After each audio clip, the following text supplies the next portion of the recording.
Boa noite a todos.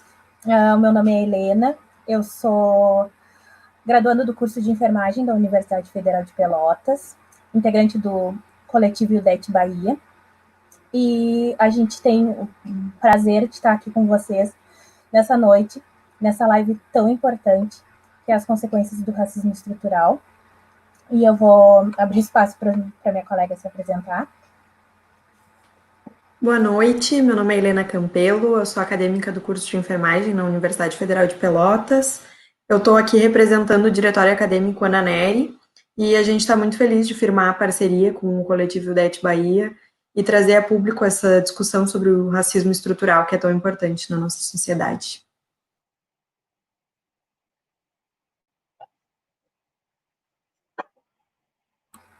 Professora Marina. Tá, boa noite a todos, então. Eu sou a professora Marina Mota, então, da Faculdade de Enfermagem, também membro do coletivo IUDET Bahia. Gostaria de agradecer a presença de todos que estão nos acompanhando hoje, agradecer a parceria, né, com o DEA Nery, né, uma parceria que se firma para que a gente consiga construir coletivamente mudanças sociais, né, e rompimento com essa desigualdade social tão grande que a gente tem, especialmente falando da questão do racismo estrutural que nos afeta, né, no nosso cotidiano historicamente. O coletivo IUDET Bahia, na verdade, surge de uma forma muito particular, interessante, dentro de luta, construindo dentro de um grupo de alunos estudantes de enfermagem negros. Então, acho que isso precisa ser frisado, né, essa particularidade, porque se vê a necessidade que a gente fomente ações, né, tanto na área da saúde, mas em todas as áreas. A gente sabe que o racismo estrutural é uma realidade histórica, de desigualdade, de construção de injustiça social, e que a gente precisa, então, discutir ela em todos os espaços, seja da saúde, da educação, político e econômico. Então, agradeço a oportunidade de participar desse momento, desse debate, dessa conversa, né, especialmente tendo a presença do professor André, né, que vai se apresentar mais e falar um pouco, conversar um pouco mais conosco, agradecer todo o coletivo pela luta que ele vem travando, especialmente com a questão do racismo, né, que foi o que edificou esse coletivo, mas também por agregar a diversidade. A gente começou como um coletivo negro, mas observou-se que outras pautas também precisam ganhar voz, e é isso que o coletivo busca. Então, que a gente tenha uma maior equidade dentro da saúde e dos espaços que a gente se insere. Então, agradeço. Obrigada, Helena, pela fala.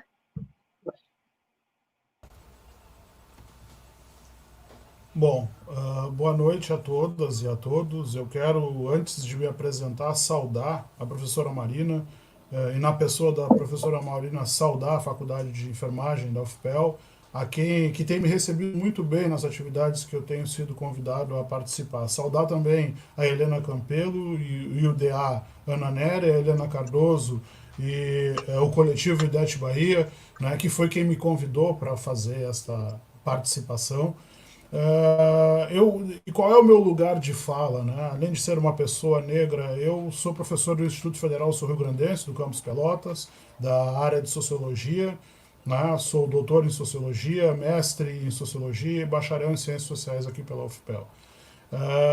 A minha ideia de contribuir é no sentido de pensar o racismo estrutural a partir das dinâmicas do cotidiano e como que ele se estabelece em relações, por exemplo, no que tange à prestação de serviço público, especificamente de serviço de saúde, que é uma coisa que eu conheço por dentro, já tive a oportunidade de trabalhar em algumas áreas da saúde e eu acho que é aqui que eu posso contribuir de alguma forma para algumas reflexões.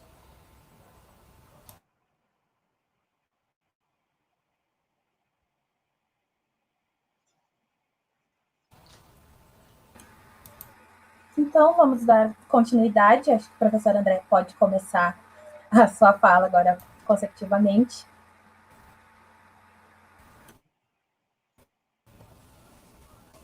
A gente tem visto uma avalanche de discussões sobre o que é o racismo estrutural, ou a maneira como este fenômeno tem organizado as relações sociais no contemporâneo, né? Muito a partir do evento, a morte, o homicídio de George Floyd nos Estados Unidos, né? Vítima de uma ação policial terrível. E a partir desse momento nós percebemos que o racismo toma uma nova face de debate e de discussão que não estava presente de maneira tão evidente em discussões anteriores. Né? E toda vez que eu tenho visto, e tenho assistido bastante, tenho lido bastante sobre o debate em termos de relações raciais, me chama a atenção que o termo racismo estrutural ele parece ser um termo muito abstrato, quando na verdade ele é carregado de sentido prático, certo? Então, pensando em, bom, como é que opera o racismo estrutural? Em que circunstâncias ele se dá? De que maneira nós podemos percebê-lo? E mais ainda, como podemos combatê-lo? Né? Uma primeira dimensão, eu diria, do racismo estrutural é a dimensão ideológica. Né? Na medida em que se constrói paradigmas de diferença a partir de questões fenotípicas, nas quais aquelas pessoas que não são brancas são sempre taxadas, são sempre subjetivadas como elementos ou sujeitos de menor importância social. Né? E me parece evidente na história do Ocidente como isso se construiu. Né? Então essa dimensão ideológica ela faz com que se construa também um percurso no qual as pessoas negras são sempre marcadas pelo fato de ser negras. Né? E o cotidiano, o dia a dia dessas pessoas, em geral, revela uma série de dificuldades de trânsito, de mobilidade social, né, de acesso a alguns serviços, e isso me parece o mais importante para pensar nas estruturas do racismo. Né, porque ele é estrutural justamente porque ele garante de maneira permanente a desigualdade. Certo? É aqui que eu acho que me parece necessário que a gente possa explorar esse tema. Né? O racismo estrutural garante a permanência de diferenças as quais as pessoas não conseguem superar. Não fosse isso, nós não chegaríamos ao ano de 2020 discutindo esse tema, porque ele fundamenta e embasa as relações sociais do cotidiano. Bom, dito isto, eu gostaria de pensar em uma outra característica do racismo que demonstra a sua estrutura, que são as práticas e os comportamentos cotidianos. Né? Então, vivemos em uma sociedade, no caso a sociedade brasileira, que argumenta e que afirma e que reconhece a existência do racismo. No entanto, essa própria assunção, essa certeza da existência do racismo, ela não é reverberada quando se fala em quem são as pessoas racistas. Né? Porque ninguém vai andar com uma faixa escrita na rua. É o cotidiano justamente que demonstra que existe um nível de desigualdade no qual as pessoas são perseguidas pelo sistema de segurança pública e pelos agentes de segurança pública, as pessoas são perseguidas e são proibidas de acessar serviços públicos, e muitas vezes isso vem de forma velada, porque ninguém diz a uma pessoa que não atende um serviço público que ela é negra, mas ela pode utilizar de uma série de mecanismos para um acesso.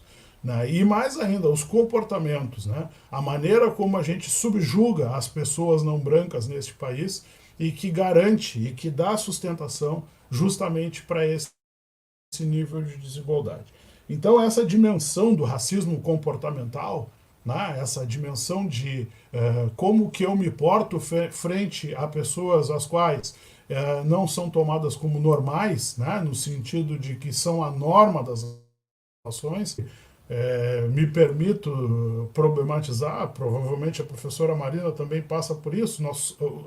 Os professores negros são pouquíssimos dentro das instituições, porque eu quero chegar ainda nesse debate entre estrutura e instituição, né? Mas nós vemos em cargos de tomada de decisão pouquíssimas, raríssimas pessoas negras. Né? E me parece que esse é um recorte importante para a gente pensar como que esse racismo do cotidiano se reproduz de maneira a garantir, a perpetuar essa estrutura racializada. Bom, e uma outra questão que é importante a gente pensar é de que maneira existe justamente a reprodução das relações raciais em termos de mecanismos institucionais. Né? Como que eu garanto, por exemplo, que uma pessoa negra vai ter dificuldade de acesso a determinados cenários ou a determinadas circunstâncias ou a capacidade de mobilidade social? Né? Uma delas é justamente pela discriminação indireta. Então eu admito a existência do racismo, mas eu continuo reproduzindo lógicas racistas. As pessoas têm, o Brasil digamos assim, expert em desenvolver esse tipo de prática. Né? As pessoas são racializadas, né? Principalmente os não brancos, aliás, são os não brancos que são racializados no Brasil. Né? Principalmente as pessoas negras, porque as pessoas brancas sequer têm a necessidade de se identificar enquanto brancas. As pessoas brancas não têm nenhuma necessidade de autorreconhecimento, porque elas são o padrão, elas são a norma. A sociedade brasileira se constituiu a partir desse paradigma, que é um paradigma que vem do Ocidente, né, e que estrutura as nossas formas de poder, inclusive na dificuldade que nós temos, por exemplo, de percepção de acesso a muitos recursos de serviços públicos. Né? Dou como exemplo aqui o sistema penal brasileiro. Né? Ele é basicamente estruturado a partir de relações racializadas. Não fosse por isso, nós não teríamos entre 60% e 70% da população da massa carcerária composta por pessoas negras. Então, é aqui que a gente vai perceber, é no cotidiano, é nas relações, é na maneira como uma pessoa olha para outra de forma desconfiada, ou torce o rosto, ou tem práticas que são de distanciamento, né, que denotam o seu incômodo e desconforto com a presença de uma pessoa negra em um determinado espaço. É aí que nós perceberemos como que o racismo está estruturado nas relações sociais. Mas alguém pode dizer, professor, mas vê bem, hoje existe uma pleiade ou uma gama de relações nas quais as pessoas têm, inclusive, constroem relações afetivas multirraciais. Bom, isso é verdade, mas isso não garante a supressão do racismo. Né? Isso só revela a forma como a raça informa que as pessoas negras estão presentes. Né? Porque, não obstante, muitas vezes essas pessoas serão apontadas, né, as pessoas negras em determinadas relações, como aquelas que são passíveis de algum tipo de erro, de algum tipo de crítica, de algum tipo de chamada de atenção, né, justamente, ou de alguma incapacidade, justamente pelo fato de ser negras. E aí eu quero observar uma questão que eu venho estudando nas minhas pesquisas, que é justamente perceber de que maneira, né, as instituições reproduzem a forma racializada das relações da sociedade, porque as instituições também reproduzem aquilo que é a sociedade. Se temos uma sociedade racista, teremos instituições racistas. Isso é uma evidência quase que tautológica. Né? Mas é necessário que se chame atenção justamente porque é a partir destas formas e destas práticas que nós vamos entender que a desconfiança que as pessoas têm em relação às pessoas negras, por exemplo, né, vão se justificando porque a sociedade está estruturada para que as pessoas negras sejam passíveis de desconfiança. É aqui que está a estrutura do racismo. A estrutura do racismo não é pura e simplesmente uma teoria. Ela existe de fato. Ela está presente nas relações. Ela demonstra a forma como nós podemos perceber, né, os níveis de desigualdade da sociedade brasileira. Então, se você fizer um recorte, né, e há pouco tempo tive a oportunidade de, lá na Faculdade de Enfermagem, trazer alguns dados em um evento do coletivo IDET Bahia, se você fizer um recorte, né, de todos os indicadores sociais, né, indicadores econômicos, a partir de princípios de hierarquização racial, você vai ver que a população negra está sempre nos piores estratos. Isso é por acaso? Não, isso é fruto de um projeto de nação, de um projeto de país, né? E não podemos nunca, perder de vista a noção, a ideia ou o princípio de que nós tivemos 388 anos de um processo de escravização de pessoas negras aqui no Brasil, e posteriormente a estes 388 anos, não houve nenhuma política e nenhuma garantia, não foi dada pelo Estado nenhuma garantia para que as pessoas negras conseguissem condições de mobilidade social, certo? De participar do processo econômico, de, inclusive, o acesso à educação era proibido por lei.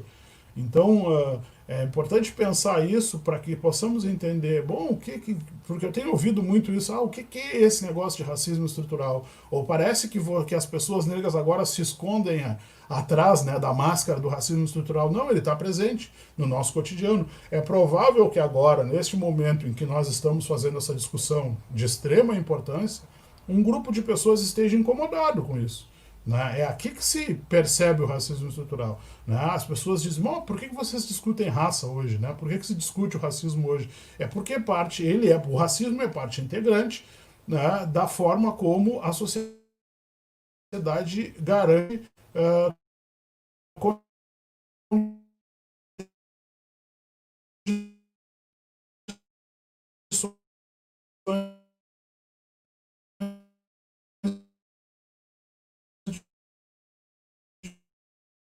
de desigualdade.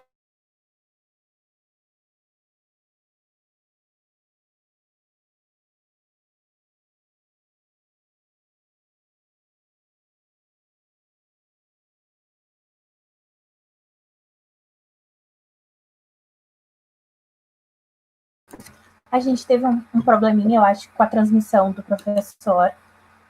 Tá bem. Peço que vocês esperem um instante.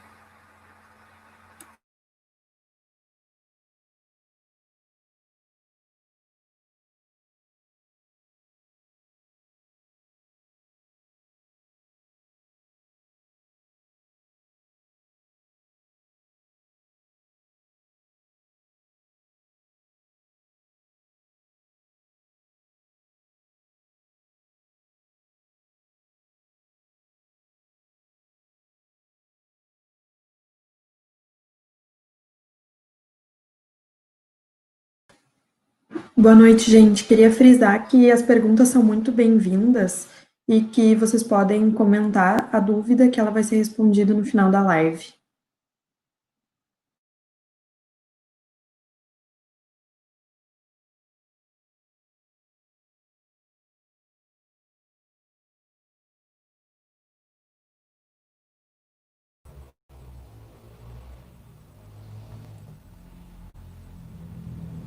Voltamos? Bom, peço desculpas.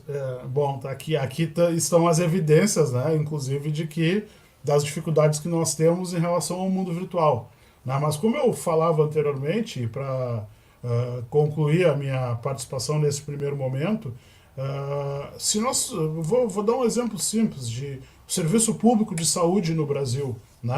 Os serviços de saúde são públicos, a maioria deles, né, e de acesso universal.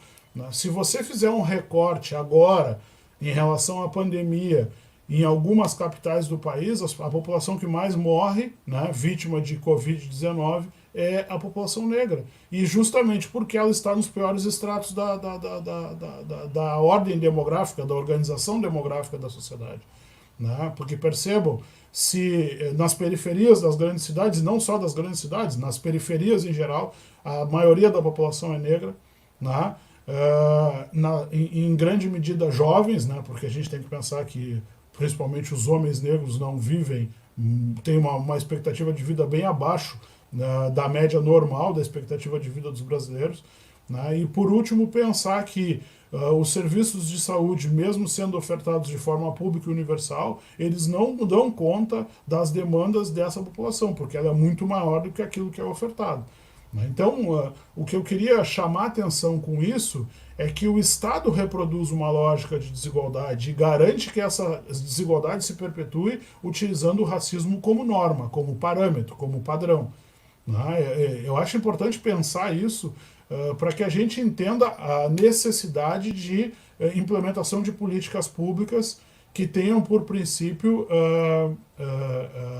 sustentar, né, o avanço ou a mobilidade da população negra em relação às outras populações, certo? Por hora eu encerro aqui a minha fala, por óbvio, vou ficar para o debate posterior. Peço desculpas pela interrupção, mas, enfim, né, são, digamos assim, os resultados do mundo virtual, né, a incapacidade, inclusive, que a gente tem mesmo com serviços que são caros e que deveriam ser bons e que não ofertam aquilo que a gente demanda. Por hora eu agradeço e estou presente aqui para o debate posterior. A gente que agradece a presença, além da presença, essa fala. E agora a gente vai dar a fala à professora Marina.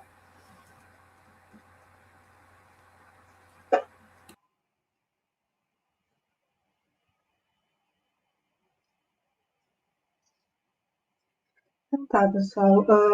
Quando o coletivo, né, trouxe essa inquietação das consequências do racismo estrutural, né, a primeira coisa que me veio à cabeça foram nomes. Então, Miguel Otávio, de 5 anos, né, que não foi cuidado como deveria, né, pela chefe, né, da sua mãe, acabou caindo.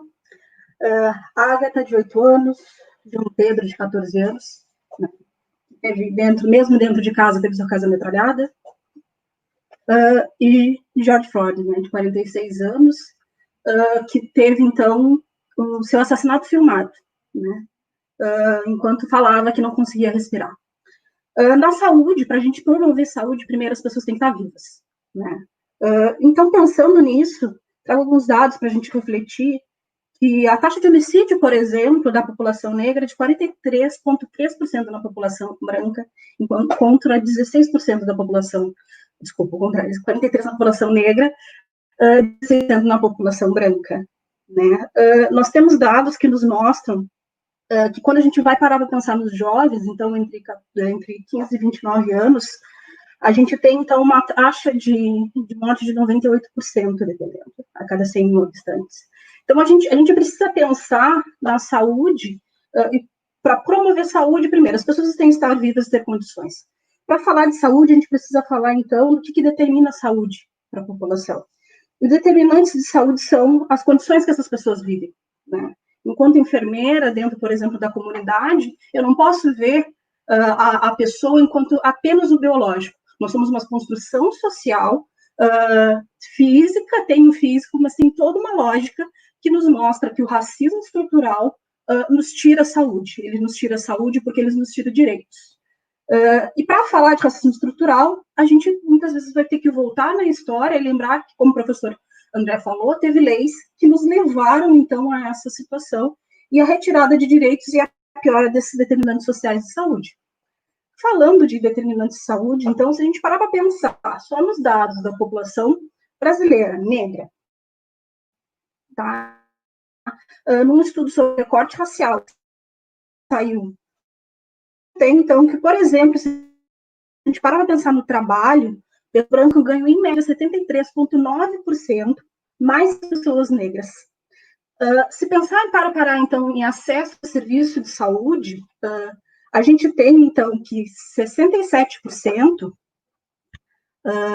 da população depende do serviço de saúde, do SUS, né, do Sistema Único de Saúde.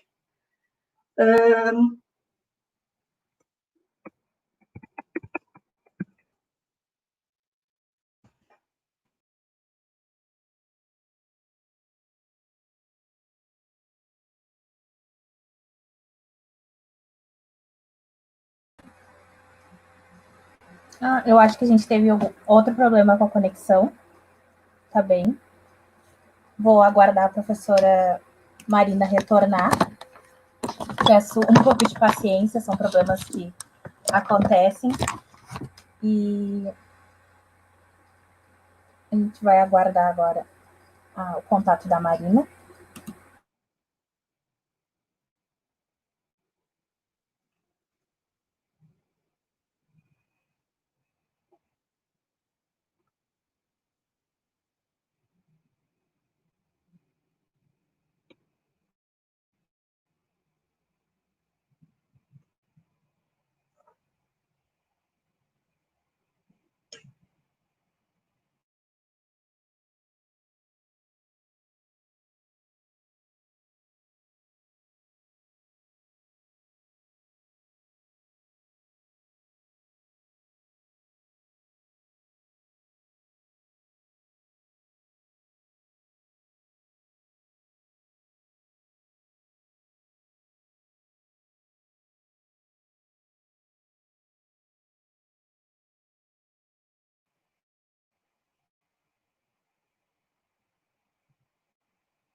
Estão me escutando?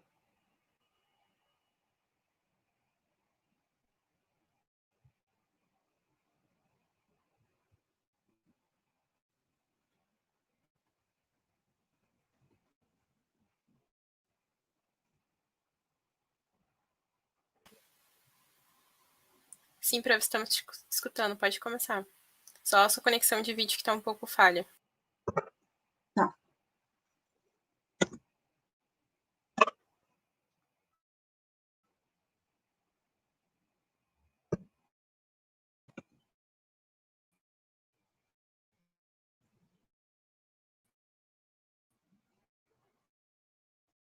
Cristiane, está me escutando?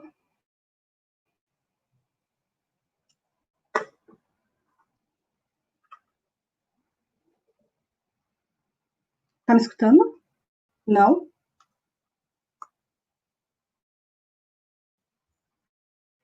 Agora sim.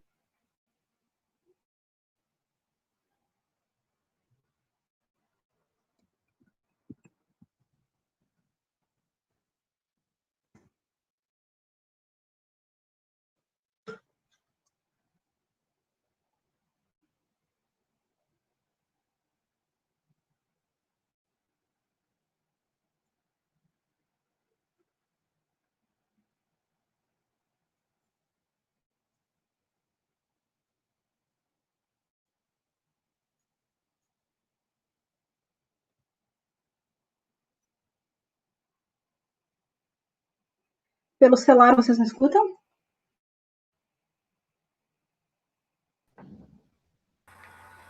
Sim, escutamos, Marina.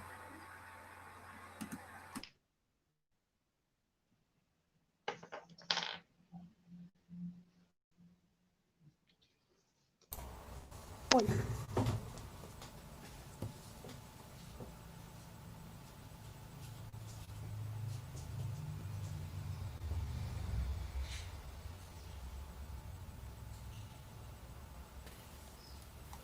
Pedimos desculpas com esses problemas técnicos aqui. Devido à chuva, algumas conexões com a internet estão problemáticas, assim. A professora está tentando reconectar aqui pelo celular.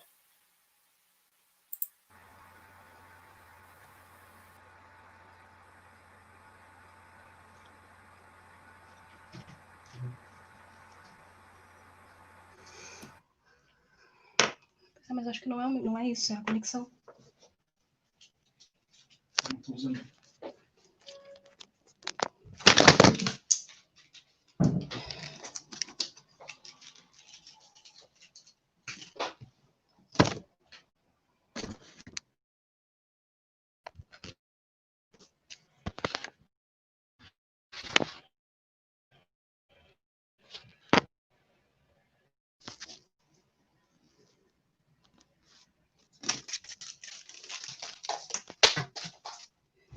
Pelo celular, estão me escutando? Sim. Sim, te escuto bem. Agora o áudio e a imagem está melhor, Marina. Tá. Então, vou tentar dar sequência. Melhorou, então? Estão conseguindo me escutar tranquilo?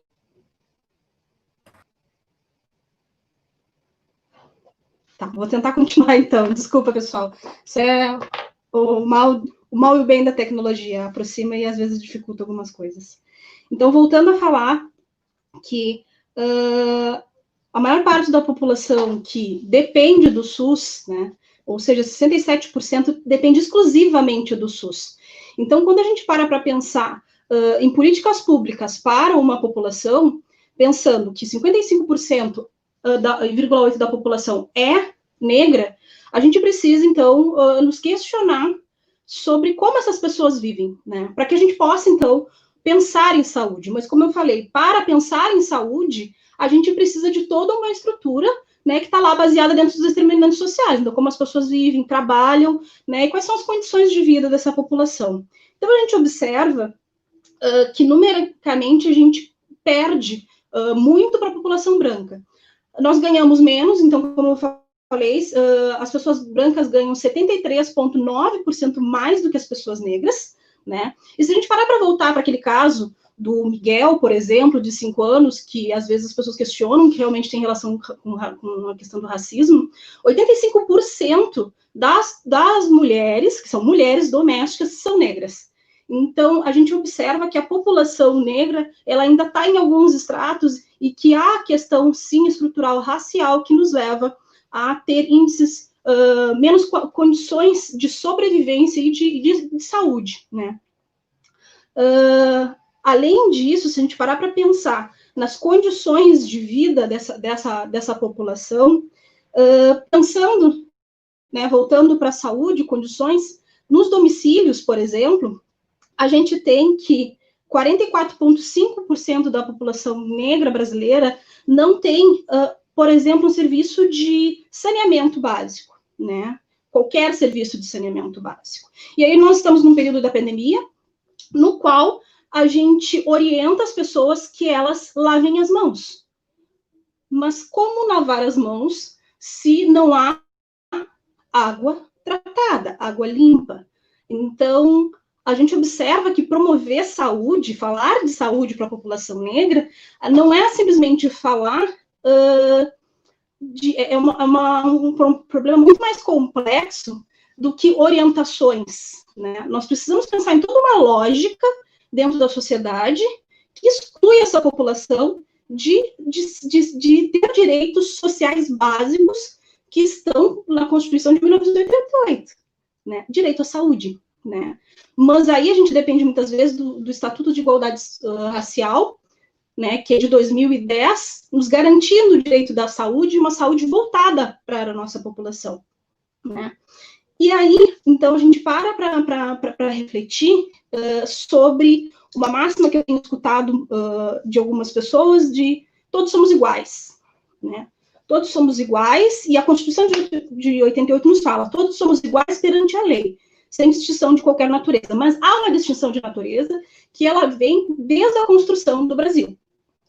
Então, a gente precisa dar passos além e, primeiro, entender que o racismo estrutural é uma realidade. E que ele é estrutural por quê? Porque ele está nas estruturas sociais do Brasil.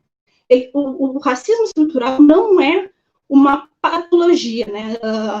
Silvio de Almeida, ele fala, né, que a gente não pode ver como individual, não é uma coisa direcionada. Há toda uma organização e uma lógica para que isso aconteça com uma intencionalidade, né?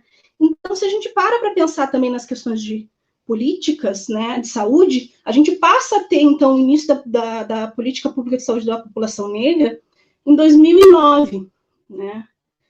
Sendo muitas vezes questionada pelas pessoas, né? Que não há necessidade, nós todos somos iguais. Mas a população negra é mais afetada pelo diabetes, pela hipertensão, né? Hipertensão, por exemplo, que já tem alguns estudiosos que falam que a hipertensão do negro, as alterações cardiovasculares, né? Vamos dizer que a gente teve um agravante histórico até pela condição dos navios negreiros, né? Então a gente vê que a pauta da racial, ela é uma pauta que ela foi muito invisibilizada, mas por um interesse, o interesse da exploração para fins maiores, né? A gente tem uma condição de falta de acesso à educação desde 1824, quando se instituiu uma lei que a população negra não poderia estudar. Então, a gente tem um cerceamento dos direitos de muito antes, e que ecoa e reverbera até hoje, né? E por isso a gente precisa de políticas públicas e ações afirmativas que nos deem novamente o direito de existir dentro da sociedade, né? E quando a gente fala num período de pandemia, especialmente, porque quando nos falam que é apenas uma gripezinha, há uma intencionalidade também. Nós não podemos negar isso, porque a população que é trabalhadora, nesse momento que não para de trabalhar, né, como domésticas, profissionais muitas vezes da saúde, né, a higienização, entre outros, muitas vezes estão nesses espaços que expõem mais a população. Mas não só isso, a questão urbana, né, se a gente parar para pensar quem são as camadas marginalizadas dentro dentro das favelas, dentro da região periférica, também é a população negra. Né? E é essa população que não tem saneamento, é essa população que tem dificuldade de acesso aos serviços, né? Porque tanto pela questão geográfica, mas também a questão de horários, né? Entre outras questões.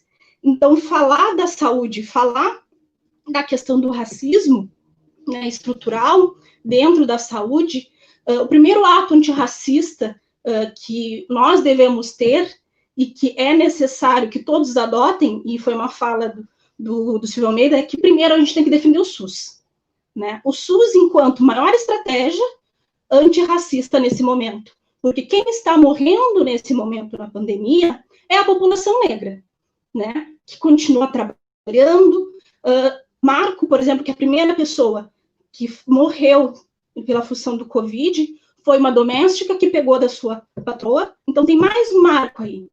Então, inicialmente, eu convido todos à defesa do SUS, porque é a primeira atitude antirracista que a gente pode adotar nesse momento. E a segunda é convidar que todos parem para pensar nos seus privilégios, especialmente a população branca, que é a população que está no poder. Porque o racismo em si, ele é um sistema opressor baseado no poder. Então, a partir do momento que a gente consegue entender isso, a gente consegue, então, ter outros comportamentos além e que nos levem, então, a uma maior equidade dentro da saúde, da educação e outros aspectos que influenciam, que determinam a nossa saúde e também a nossa vida enquanto população negra. Eu acho que é isso nesse momento. Não vou me alongar, porque já caiu algumas vezes, e fico aberta, então, a perguntas.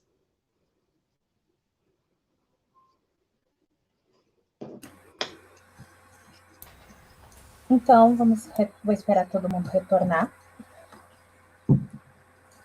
Agradecer a gente pode a Prof. Marina falar, pela fala dela, que foi muito esclarecedora, trouxe questionamentos bem interessantes, e aí acho que depois a gente pode prosseguir para as perguntas.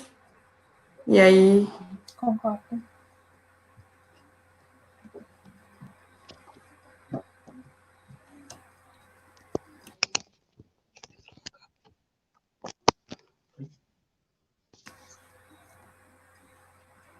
Como o racismo afeta de maneira diferente entre homens e mulheres? Então, quem quer responder essa? Bom, para deixar a Marina respirar, eu respondo, porque a gente fala e depois precisa respirar um pouco, né? Afeta de várias formas, mas evidentemente, né, existe uma diferença, principalmente no mundo do trabalho e nas relações interpessoais entre homens e mulheres negros, que demonstra e afeta da seguinte maneira: as mulheres em geral têm jornadas duplas ou triplas, né? Os homens ainda têm a responsabilidade do trabalho na rua. Isso tem a ver com uma estrutura cultural que é extremamente machista e patriarcal, né? A formação social do Brasil se dá através do patriarcado, não podemos esquecer disso, né? E isso também é reproduzido por famílias negras. Então as mulheres acabam sendo responsabilizadas por uma demanda que é muitas vezes muito superior às demandas do homem. Além disso, né, e aí correndo o risco aqui de fazer um comentário que seja, para não ser mal interpretado, mas a habilidade que as mulheres têm de executar várias atividades ao mesmo tempo, me parece, produz uma sobrecarga da qual os homens não conseguem dar a mesma conta, né? Oferecer o mesmo resultado. E mais ainda, no caso das mulheres negras, em geral, né, os dados demonstram isso, e eu achei muito interessante a exposição da professora Marina, quando traz alguns dados para problematizar. As mulheres, em muitos cenários, são as chefes de família. Né? Então ela tem que trabalhar na rua, trabalhar em casa e dar conta ainda da formação, da educação dos filhos, enfim, de garantir uma estrutura familiar. Né? Então, isso é importante para a gente pensar, por exemplo, né, não só em relação ao trabalho doméstico, mas também em relação ao mundo acadêmico. Há uma exigência muito grande na vida acadêmica, né, que faz com que as mulheres tenham sempre uma sobrecarga em relação aos homens. Os programas de pós-graduação estão aí para demonstrar isso. Né? Eu tenho analisado, tenho participado de bancas em que me chama muita atenção que muitas vezes, né, a mulher vai lá defender a sua dissertação, sua tese, né, e ela leva a família, e a família são 2, 3 filhos, a mãe, né, que é a garantia estrutural que ela tem de afetividade. Então, afeta, sob a minha leitura, desta forma. E mais ainda, o mercado de trabalho não reconhece, né, a mulher como alguém do ponto de vista igual no resultado que pode oferecer para o mundo do trabalho. Né? E no caso do mundo do trabalho brasileiro, isso é bastante evidente. Né? Os dados dão conta de que, em algumas circunstâncias, mulheres com a mesma formação que homens chegam a receber até 40% menos de salário. Isso é um dado que está na PNAD de 2018 e que se reproduziu em 2019. Então, me parece que talvez por aí que a gente possa explorar. Mas eu vejo que jornada tripla, não reconhecimento no mundo do trabalho, né, e falta de condições razoáveis, inclusive do ponto de vista afetivo, que lhe garantam algum tipo de estofo, ou seja, de permanência, vai fazer com que a mulher tenha uma sobrecarga em relação ao homem.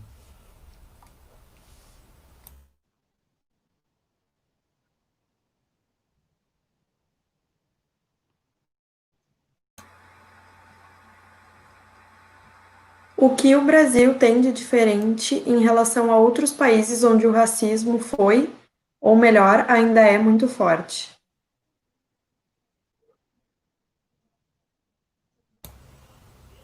Posso?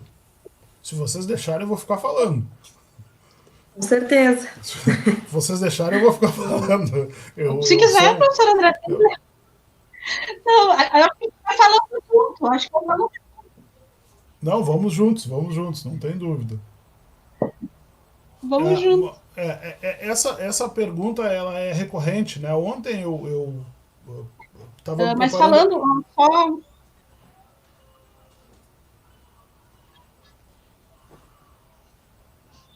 Câmera. Trancou, né?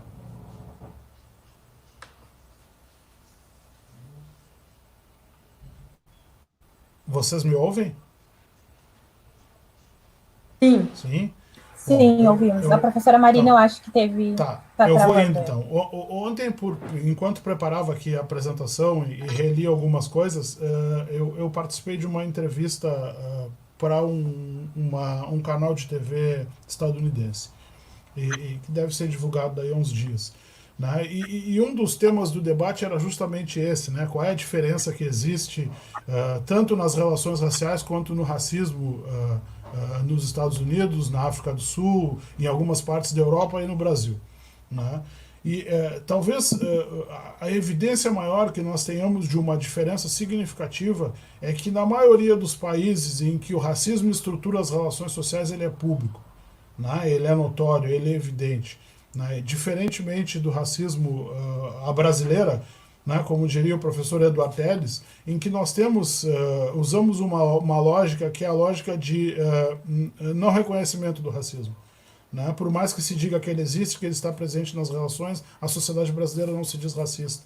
E isso autoriza as pessoas a ter práticas, né, de garantia ou de reforço da desigualdade e da discriminação, porque elas não são consideradas racistas. O fato de o crime de racismo não ser punido com severidade no Brasil permite às pessoas que elas sejam racistas. Essa, para mim, é uma diferença evidente, porque por mais que uma pessoa nos Estados Unidos possa se dizer racista e admitir isso publicamente, existem sanções para essa admissão. Existe responsabilidade para essa admissão. No caso brasileiro, muitas vezes, situações em que é o racismo que orienta a prática das pessoas, isso é negado. Né? Quando vai aos tribunais, quando vai às delegacias, alguém denunciar que sofreu com racismo, isso é desconsiderado. Né? Isso é levado para uma outra esfera da injúria, né, ou de algum tipo de criminalização por ofensa pessoal, mas nunca como o racismo sendo estruturante daquela prática. Então, me parece que essa é a principal diferença. Como que nós podemos superar isso? Valorizando políticas públicas. Eu continuo reforçando isso. Todas as políticas públicas com recorte racial precisam ser reforçadas nesse momento, né? Para que a gente tenha um cenário futuro de possibilidade de superação da desigualdade racial.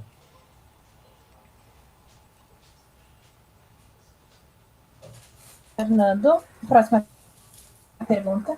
O que vocês acham da lei que possuímos contra o racismo? Acredito que... Eu sigo respondendo, então, a professora Marina não está por aqui. A legislação, ela me parece muito conivente com práticas racistas, né? Toda a legislação que se construiu a partir da Constituição de 88, mas principalmente desde a efetivação do Estatuto da Igualdade Racial, ela não garante a punição para práticas racistas, né? Ela garante que haja uma possível evidência de que houve uma prática racista, mas ela não respeita a necessidade de punição, e a falta de punição é o que faz com que as pessoas se sintam à vontade, tanto no cotidiano quanto na vida pública, para que exponham circunstâncias de racismo. Se vocês perceberem, todo o discurso que há agora sobre a garantia de liberdade de expressão no Brasil, ou nesse inquérito sobre fake news, muitas dessas pessoas têm uma série de postagens, tanto no Twitter quanto no Instagram, que são racistas, né? O que essas pessoas querem é ter a garantia legal de que elas vão continuar fazendo isso, né? Porque isso, o fato de se punir o racismo com uma certa severidade, seria uma alternativa razoável para que as pessoas começassem a entender que a prática de racismo é crime. Então, acho que a legislação ela é conivente, ela é muito superficial, e ela não dá a garantia de que, de fato, vai haver uma punição. Se a gente pegar, há pouco tempo atrás eu participei de uma banca com uma estudante, uma pós-graduanda do Rio de Janeiro, em que ela trabalhava com dados sobre a punição a pessoas que cometem crimes de racismo. Em geral, esses crimes são convertidos em pena de menor monta, né? Então isso me incomoda muito na medida em que, por mais que se faça um esforço, e esse esforço que nós fazemos de debate, né, e de discussão aqui, por mais que se faça esse esforço, ainda assim o que se revela é que a legislação não garante, né, que as pessoas que praticam racismo sejam punidas.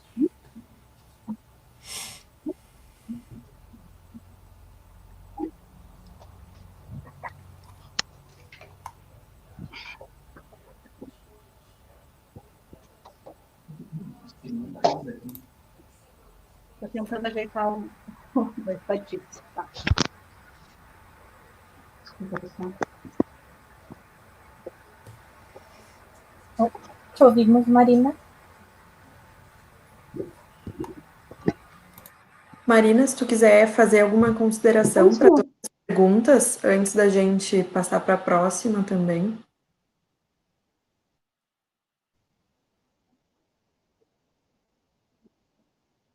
Acho que travou novamente. Tá, não. A conexão está bem, mas voltando um pouco, nós estamos escutando bem, só para mim tirar com dúvida. A questão da mulher, né, só voltando, para me tentar ver se eu consigo juntar tudo. A questão da mulher negra, ela é algo muito particular, né? A gente tende as pessoas juntar todos na mesma classe, e nós não somos iguais, né? Nós ganhamos menos, trabalhamos mais, sem falar em todo o resto da questão da construção da hipersexualização da mulher, sendo as outras coisas envolvidas, né? E realmente, como o professor André falou, é diferente, mas ser mulher, né, é uma construção social, ser negro é uma construção social, ser homem é uma construção social. Então, acho que muitas das desigualdades estão pautadas em como a sociedade constrói a subjetividade dessas pessoas, né? O ser homem e o ser mulher. Então, quando a gente fala, muitas vezes, que várias problemáticas a gente precisa ver da outra perspectiva, por exemplo, não tem como a gente falar da violência contra a mulher se a gente não falar do machismo e do patriarcado, como o professor André falou, né? Então, a gente precisa escutar os homens também. Então, o problema é muito complexo, né, e muito sofisticado. Então, realmente, o racismo opera de formas muito distintas de homens e mulheres, mas eu friso que os homens morrem mais, do que as mulheres, e isso traz uma sobrecarga, né? Ao mesmo tempo, nós temos uma sobrecarga também com os filhos, porque a gente tem a mulher negra, ela sempre foi, a pauta de querer trabalhar como uma mulher branca, por exemplo, nunca foi pauta de uma mulher negra. Por quê? Porque a mulher negra sempre trabalhou, né? Então, na verdade, a mulher negra acumula coisas desde sempre, né? Porque foi o local que nos colocaram. Então, temos distinções, ela opera de forma muito particular, mas eu acredito muito nas construções que se faz do ser mulher e do ser homem, e que isso é que muitas vezes determina essas diferenças, né? E isso também dentro da lógica do racismo estrutural.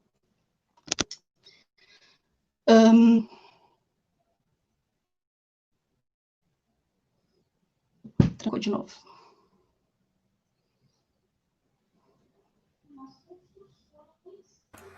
Acho que agora voltou, Marina. Tá travando aí também, né?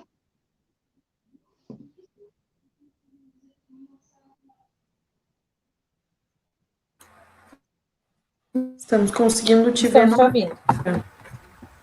Sim, Voltou? te ouvimos, Marina, te vemos. Voltou. Olha, a transmissão tá bem de acordo com o que a mulher negra passa no dia a dia. Outra dificuldade.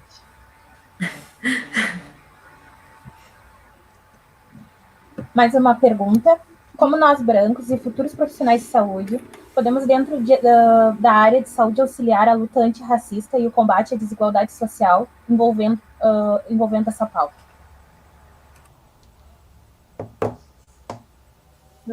Só repete a pergunta para mim, Helena.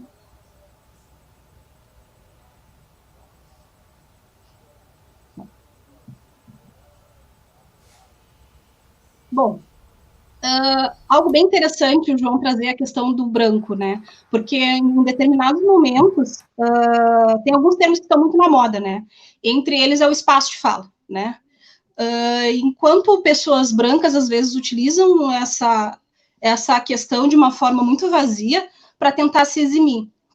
Então, acho que as pessoas brancas, elas têm o dever de falar sobre o racismo, mas dentro do seu local de fala, que é a branquitude, né? A gente sabe que o racismo, ele é algo que opera de formas diferentes, né, de diversas formas, e que o branco, ele precisa também discutir. Quanto profissional da saúde, algo que eu sempre friso para os alunos, de forma geral, é que nós, enquanto enfermeiros, a gente vai lutar por todas as pautas da nossa comunidade, no qual a gente cuida. Então, a gente precisa estar aberto e pronto para entender a necessidade do outro, enxergar a necessidade do outro. Os profissionais da saúde é levar a sua realidade para a comunidade e não visualizar como a realidade da comunidade pobre, ou não, né? Então, isso é ver as especificidades da população. Enquanto pessoa branca, levar em consideração, né, a fala da pessoa negra, a fala da pessoa indígena, a fala da mulher, né, a fala do idoso. Né? Enquanto profissional da saúde, a gente tem um papel importante de dar voz às pessoas e não querer ser a voz das pessoas, muitas vezes, né? Não falar por elas, mas sim escutar e cumprir as políticas que são determinadas pelo Ministério da Saúde, que são várias, e que muitas vezes os profissionais não têm consciência, não têm conhecimento dessas políticas. Né? Então, a gente precisa estar aberto, primeiro, estar aberto ao que é diferente, acolher o diferente, né? Escutar, e aí sim ver as demandas e levantar as demandas que muitas vezes não é a minha demanda, mas é a demanda dessa comunidade. Então, visualizar a comunidade como um todo e não apenas do seu lugar de fala.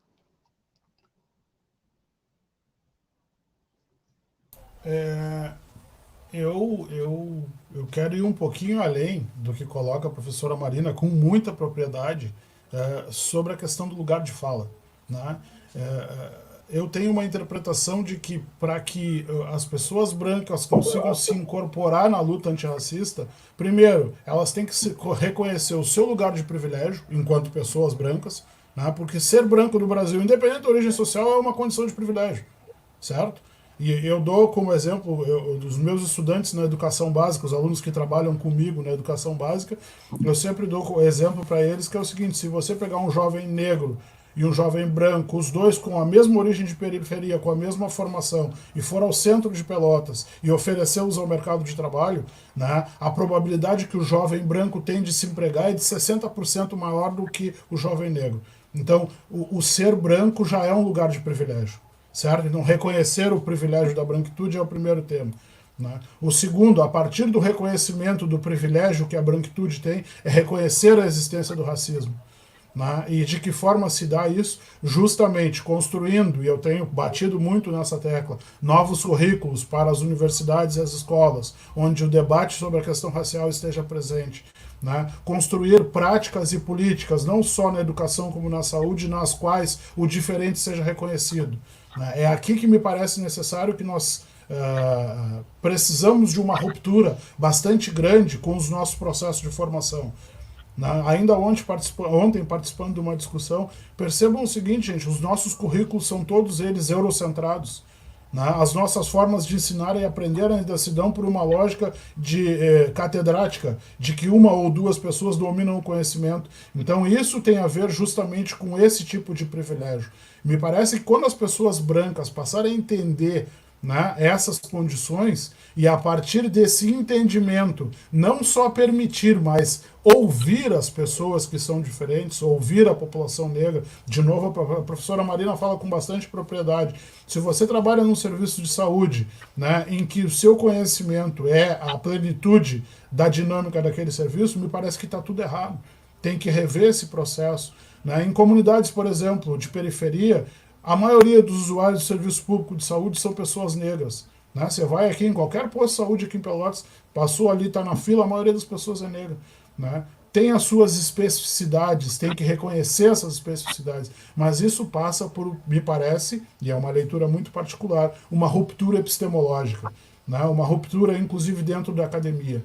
Né? E, de novo, professora Marina, vou reforçar uma questão que me parece importante nesse sentido: o quanto nós nos encontramos em lugares e condições de privilégio, há muito custo, há muito esforço, né? E isso certamente causa desconforto em muitas pessoas, o lugar que nós ocupamos. Nós deveríamos ter uma reprodução demográfica, populacional, da mesma ordem que temos na sociedade em geral, nas instituições. Né? E enquanto nós formos únicos, me parece que esse debate é um muro muito grande para se escalar. A gente está subindo ele, mas é um muro grande. Então essa é uma questão importante para pensar assim: como que as pessoas brancas se incorporam na luta antirracista? Primeiro, tendo essas práticas simples, né, de reconhecimento de seus privilégios, da existência do racismo. A partir daí a gente constrói a dinâmica junto.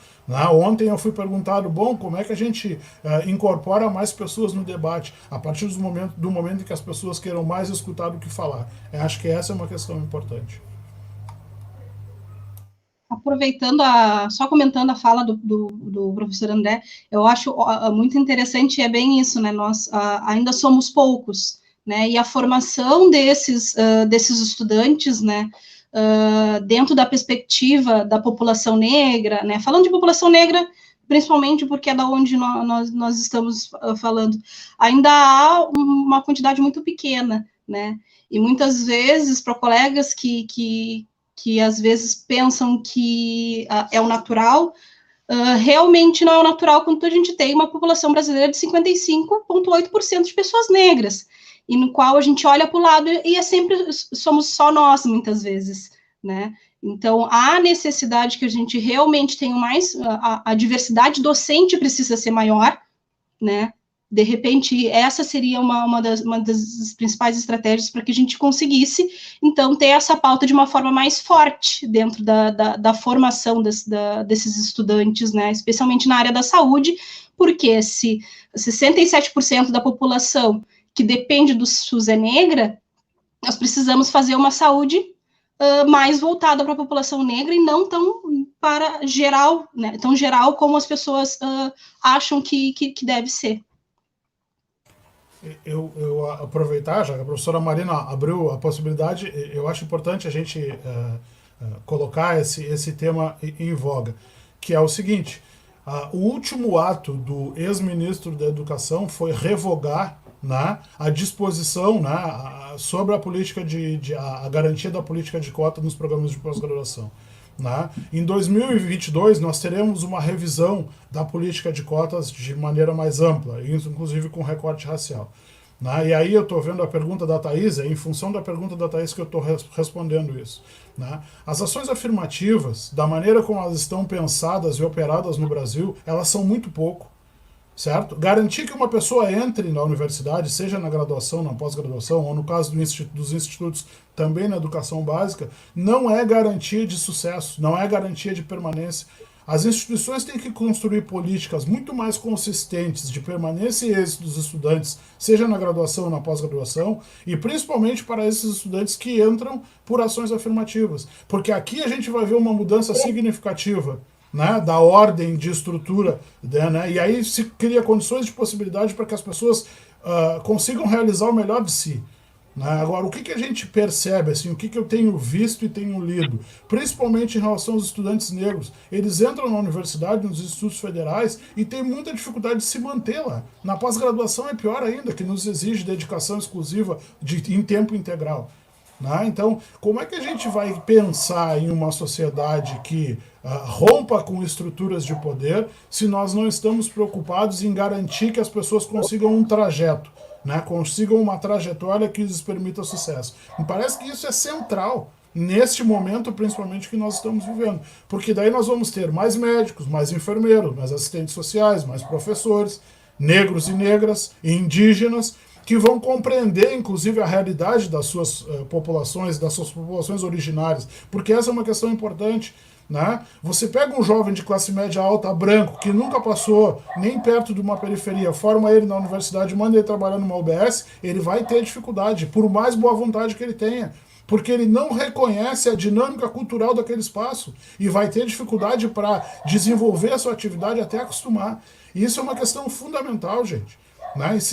Isso é uma coisa que tem me incomodado nos discursos políticos universitários e dos institutos federais do ponto de vista de suas epistemes institucionais, né? Que é justamente pensar assim, não, a gente forma todo mundo igual. Então tá tudo errado se forma todo mundo igual, porque você tem que pensar nas peculiaridades, você tem que pensar na diversidade que existe dentro das instituições e na diversidade que a instituição deveria atender à sociedade.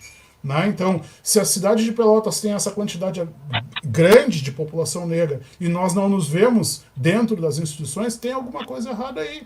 Né? E me parece, professora Marina, eu fico muito desconfortável de dizer isso, nós não vemos, por mais que hajam políticas de ação afirmativa na universidade, no Instituto Federal, uma mudança significativa. Nós vemos pontos, né? Nós vemos trajetórias pessoais de sucesso, mas não vemos uma mudança estrutural na sociedade. Né? A maioria dos nossos jovens ainda estão na periferia, ainda estão com dificuldade de transitar no mundo acadêmico. E tudo isso me parece central para que a gente pense assim, como é que a gente vai romper com essa lógica, né? E até pelo... Agora a gente vai continuar. Até pelo pensamento que se construiu para esses jovens, que aquele não é um espaço para eles. E que essa construção que está se tentando retomar, entre aspas, né? Quando as pessoas falam que a universidade é um lugar de elite, né? E não deve ser um lugar de elite, deve ser um lugar do povo, porque ele é a Universidade Federal, a pública, ela é construída pelos impostos, ela é construída financiadas por dinheiro desta população, que é negra, né? Então, ele é um espaço que tem que ser construído, né, também, né, mas principalmente para a população negra, porque ela é a maioria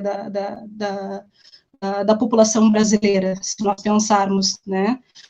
E as ações afirmativas, eu concordo, acho que precisa de muito mais, né? Ainda são poucas pessoas que se valem, né? As pessoas têm muitas dúvidas do que é uma ação afirmativa, né? A gente tem exemplos de trajetória, como tu falou, a Helena é um dos exemplos, tem alguns estudantes do coletivo também são exemplos, e olha a potência do estudante negro, porque foi esses estudantes negros que fundaram o coletivo, né? E que é esse coletivo que está trabalhando tanto para que a gente levante essas pautas dentro da universidade também, que reforce elas, que elas sejam mais discutidas. Perfeito.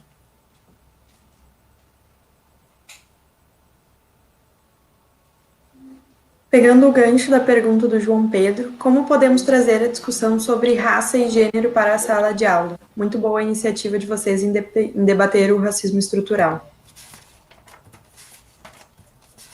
Teoricamente, na verdade, essa discussão da raça e do gênero, ele deve ser transversal a todos os conteúdos da saúde, por exemplo, né? Porque independente se a gente pensar na saúde da mulher, por exemplo, né? A saúde da mulher lésbica, por exemplo, né? Uma questão que é importante, que a gente precisa abordar, a questão das particularidades, por exemplo, da saúde da população negra, como, por exemplo, ser a questão da clínica dentro da hipertensão. Esses conteúdos deveriam ser mais transversais, a gente acha.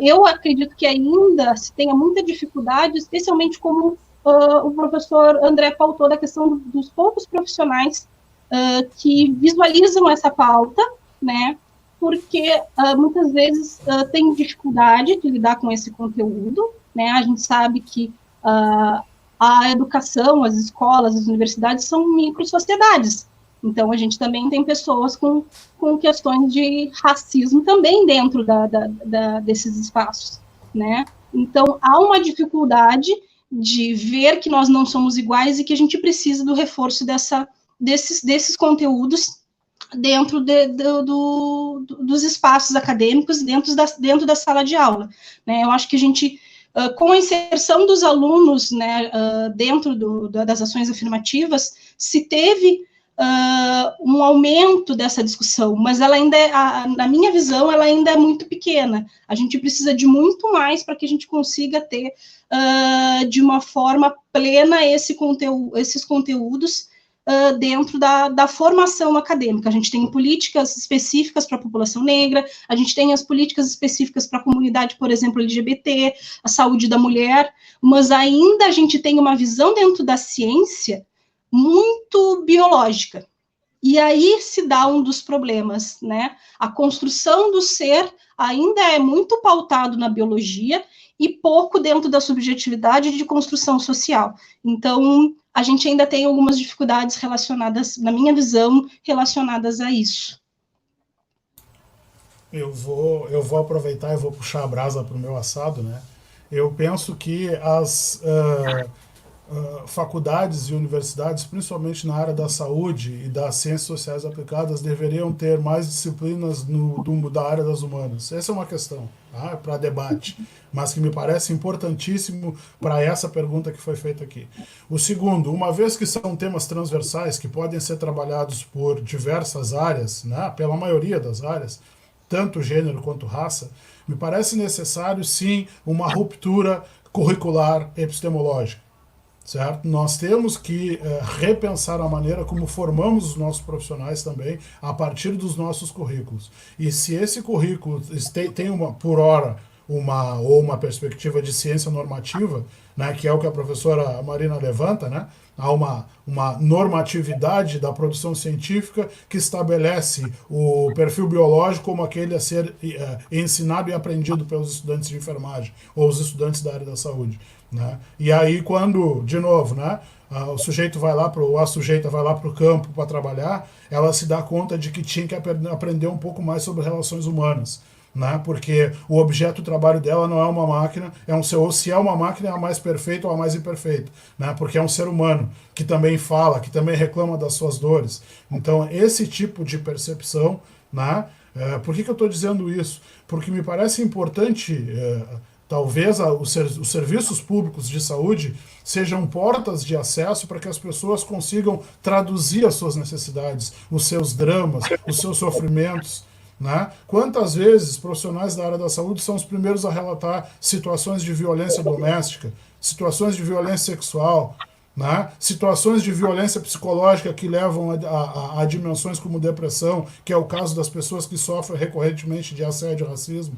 Então, reformular a plataforma na qual essas pessoas são formadas me parece importantíssimo. E aí eu quero aproveitar aqui, olhando para o Live Comments, a pergunta que a Renata Vieira fez sobre a importância da representatividade, né? Você não vai ter uma discussão acadêmica sobre relações raciais se você não tiver mais professores negros, mais pensadores negros, negros e negras. Certo? Você não vai ter uma discussão sobre pluridiversidade de gênero se você não tiver outras identidades de gênero constituídas dentro da academia, certo? E não reconhecer a importância desses debates, né, das novas constituições identitárias. Então, representatividade é fundamental. No caso das pessoas negras, né, a gente se encontrar e se reconhecer. Aqui em casa a gente briga um pouco, né, porque eu sempre digo assim, em todos os lugares que eu trabalhei, eu sempre me dei muito bem com os porteiros, com as pessoas que fazem higienização.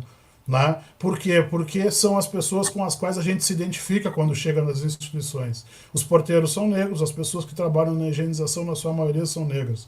Né? E as pessoas se sentem orgulhosas de nos ver ocupando cargos nos quais elas sequer têm qualquer perspectiva de que um familiar ocupe.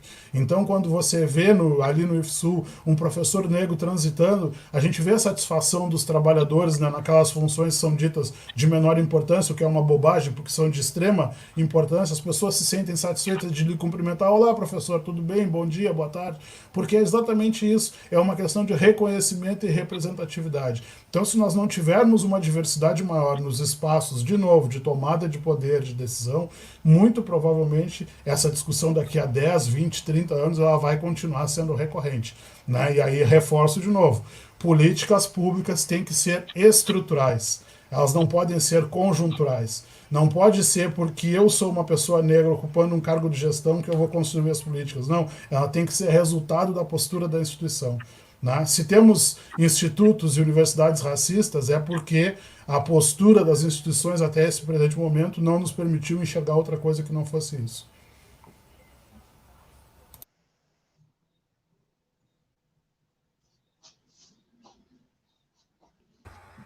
O debate sobre raça dentro do campo progressista ou mesmo da esquerda é tratado ainda como um recorte.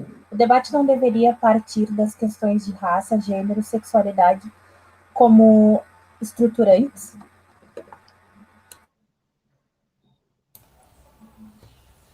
Posso? Pode. Para mim, depois, pode. Bom, eu penso que nós temos um problema do campo de vista da política institucional, dos partidos políticos, de uma maneira geral, no reconhecimento, né, das demandas identitárias, né, como sendo fundamentais para se rediscutir o papel da política no Brasil. Né? Então, continua sendo um recorte, nós continuamos desde a esquerda, mais à esquerda até a extrema-direita, tendo recortes de grupos identitários específicos. Né? Então, se a gente pensar, eu lá na minha tese de doutorado aponto isso, né? Os partidos políticos no Brasil, seja da esquerda, mais à esquerda, quanto da direita, mais à direita, tem núcleos de gênero, núcleos de recorte de identidade racial, né? Mas eles continuam sendo recortes. Né? Essas pautas elas não afloram como sendo centrais e aí estruturais para que haja uma reformulação da política brasileira. O maior exemplo disso é que dentre os 513 mais 81 congressistas brasileiros, né, que é a Câmara e o Senado, né, nós temos pouco mais de 4% de auto-identidade negra, de auto-reconhecimento de uma identidade negra. Né? Pouco mais de 10% são mulheres. Então a nossa política ainda é formulada por homens brancos, ricos ou de classe média e, em geral, velhos. Né? E essa reprodução ela é constante. Então, enquanto for tomado como recorte, inclusive pelo campo progressista, e mais pelo campo progressista, né? Porque, não sei se a professora Marina vai concordar, mas se a luta de classe nos aflige, ela nos aflige enquanto negros, porque a maioria da população negra encontra-se nos estratos econômicos mais baixos, naqueles que têm menor acesso. né? E mais ainda, são estes grupos que são cooptados pelo campo da direita, porque o discurso fácil de que tudo vai mudar, né, quando o governo resolver que vai liberar arma para todo mundo, funciona muito bem. Né? Então nos falta essa, digamos, um maior refinamento de reflexão para entender que as demandas identitárias são tão importantes quanto o próprio debate sobre luta de classe. E eu digo mais, no caso brasileiro, talvez ela seja mais importante.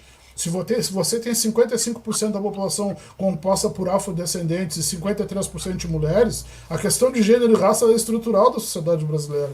Né? O que vir depois se agrega a esse debate. Né? Então, se a gente não se der conta disso, me parece que vamos ficar navegando em círculos sem uma solução muito plausível para isso.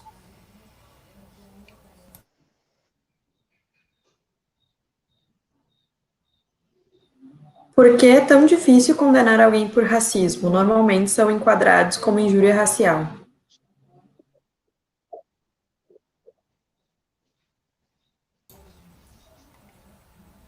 Essa pergunta ela é uma pergunta importantíssima, mas que provavelmente nos daria uma outra live para discutir. Por quê? Primeiro porque a gente tem que entender justamente, né, que é esse racismo estrutural que faz desvalorizar a necessidade de debater e de punir o racismo com mais severidade.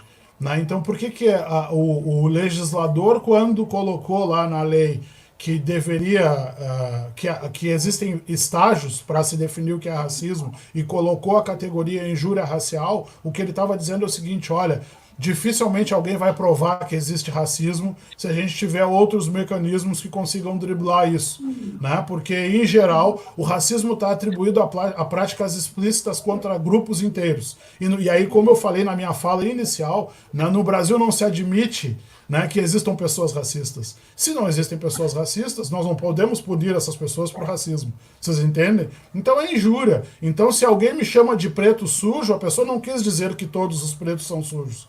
Né? O julgador lá, o magistrado, quando julga, ele pensa justamente isso. Né? E aí ele vai dizer o seguinte, não, seu André, não, professor André, essa pessoa lhe ofendeu em um momento de descontrole emocional. Né?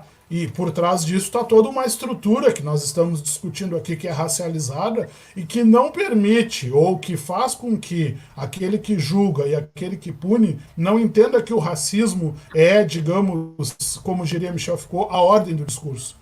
Certo? É essa a questão importante. Mas não vejo, em geral, assim, eu tenho acompanhado um pouco essa discussão, os crimes de racismo, quando vão para a esfera judiciária, eles não são levados adiante e não são punidos com a severidade, com a austeridade necessária. Justamente porque o magistrado que julga, e inclusive o Ministério Público, quando vai apresentar as suas denúncias, ele não leva em consideração que existe uma estrutura racializada e que aquela prática pública, mesmo que seja individual, ela é o resultado de um conjunto de relações sociais que organizam a sociedade brasileira a partir do patamar do racismo.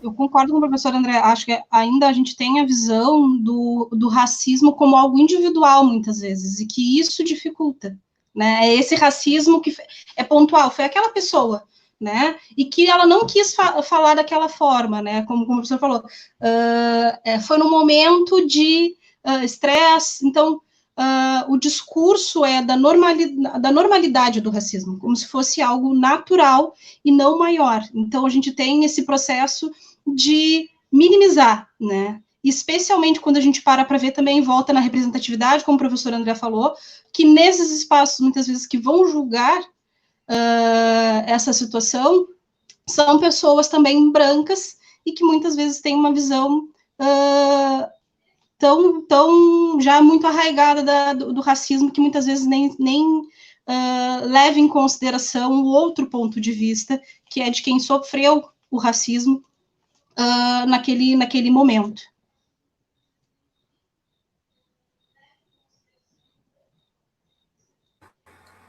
Enquanto professores antirracistas, como podemos ampliar o acolhimento de pessoas que em algum momento falam de ter sofrido racismo velado ou subjetivo? Eu penso que estar aberto e a escuta é o primeiro passo, né? Acolher, né? Porque muitas vezes a gente observa que os alunos nem sabem para onde correr, né? Com quem eu falo, né? Claro que a gente precisa, é importante a gente ter algo mais formal, né? Porque senão os alunos também vão ficar na dependência, entre aspas, de uma boa vontade ou de uma proximidade desse professor com um assunto para se sentir confortável para falar. Mas também volta na questão da representatividade, né? Como eu vou me sentir, com quem eu posso falar sobre o assunto, né? Muitas vezes, ter um professor negro, ter pessoas negras dentro daquele espaço, vai me deixar muito mais confortável para falar desse assunto de uma forma mais tranquila do que se eu tivesse num espaço majoritariamente branco, né? Então, acho que precisa criar canais dos professores, com os professores se mostrarem abertos à pauta, mas a gente precisa também ter espaços para que os alunos também, de cunho mais formal, né? A gente sabe que o racismo, ele afeta muito a saúde mental das pessoas também, né? E especialmente se a gente para pensar dentro do espaço, por exemplo, universitário, que a gente sabe que tem todo um estresse, uma realidade, e isso que a gente não está nem entrando, por exemplo, na questão da população quilombola, que ainda tem mais as questões de adaptação cultural. Então, a gente precisa de espaços formais também, espaços não formais, que são super importantes, que era uma coisa que a gente também conversava antes da live, que é esse espaço entre aulas, né, as relações que muitas vezes a gente até perdeu pela essa questão do distanciamento social, o uso da tecnologia, né, mas não pode ser só algo construído na boa vontade, a gente precisa também de espaços formais de acolhimento desses estudantes também. Eu tenho acordo com a professora Marina. Me parece que, primeiro, há a necessidade de uma sensibilidade de quem ouve, de quem recebe a denúncia, né? Ou a fala, ou o testemunho de alguém que sofreu o racismo, seja ele público ou velado, né? Mas eu quero ir um pouquinho mais além, assim. E essa é uma questão que eu tenho tido especial preocupação nos espaços onde me convidam para falar. As instituições têm que ter mecanismos de comunicação institucional que, primeiro, garantam que o sujeito negro e a mulher negra consigam entender a dinâmica de funcionamento daquela instituição e que não é só por editais. E, por outro lado, tem que ter mecanismos que reconheçam as denúncias, certo? Uma ouvidoria, um espaço de escuta qualificada, né, para que também não fique apenas na ideia de que o acolhimento resolve a circunstância. Não, se um professor tem uma prática racista em sala de aula, num laboratório, em algum lugar, ou um colega, tem que ser denunciado, a instituição tem que investigar.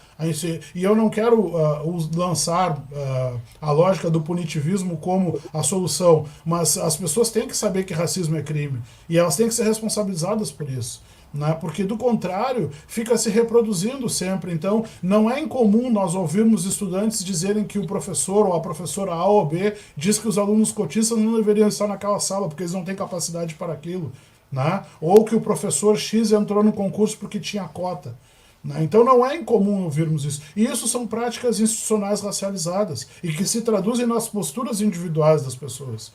De novo, não só a representatividade é fundamental, mas para além da representatividade, temos a necessidade que se garanta que as pessoas tenham uma escuta qualificada. Onde eu denuncio, com quem eu falo, né, para quem eu posso reclamar que realmente leve adiante essa questão. Porque senão também, eu sempre tenho a preocupação, professora Marina e as duas Helenas, de que vire numa espécie de discussão entre pares, ou de aquilo que nós das famílias negras sabemos, né, de uma terapia coletiva. Então nós ficamos ouvindo os relatos das pessoas negras e choramos com isso e nos torturamos com isso e acontece amanhã de novo.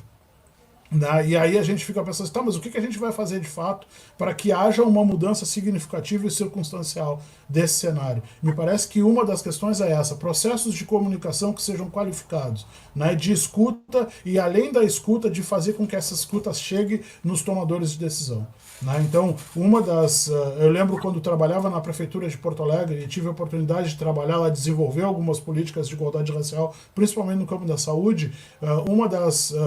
Dos espaços que nós construímos dentro da Secretaria Municipal de Saúde era o espaço de ouvidoria para denúncias de racismo, né, contra profissionais e contra os usuários e usuárias do Serviço Público de Saúde.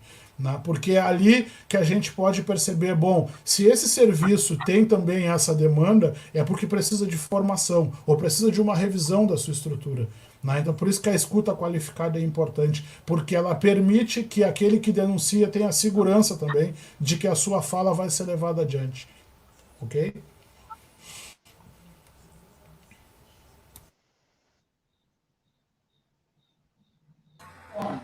Sendo a universidade um lugar de elite, que outras ações podem ser tomadas para inserir o pobre, negro, entre outros desprivilegiados no quesito estudo?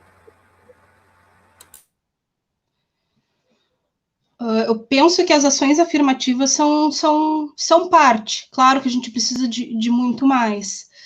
Mas também a gente precisa de uma reestruturação, já se melhorou os índices de educação, né? E se teve progressivamente vários incentivos, né? Como ampliação das universidades, a questão até apesar de algumas pessoas acharem, por exemplo, Bolsa Família, algo que é assistencialismo, mas muitas vezes é esse tipo de fomento que vai garantir que uma criança, que um adolescente tenha condições de seguir estudando.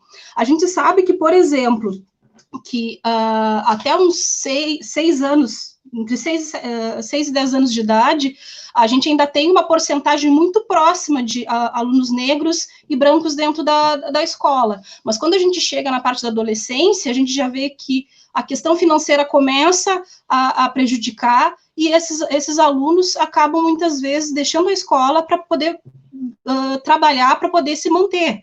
Né? Então, a gente precisa de estruturas, né, de fomentos, para que realmente as pessoas consigam ter condições mínimas para poder acessar, por exemplo, a universidade, falando de universidade.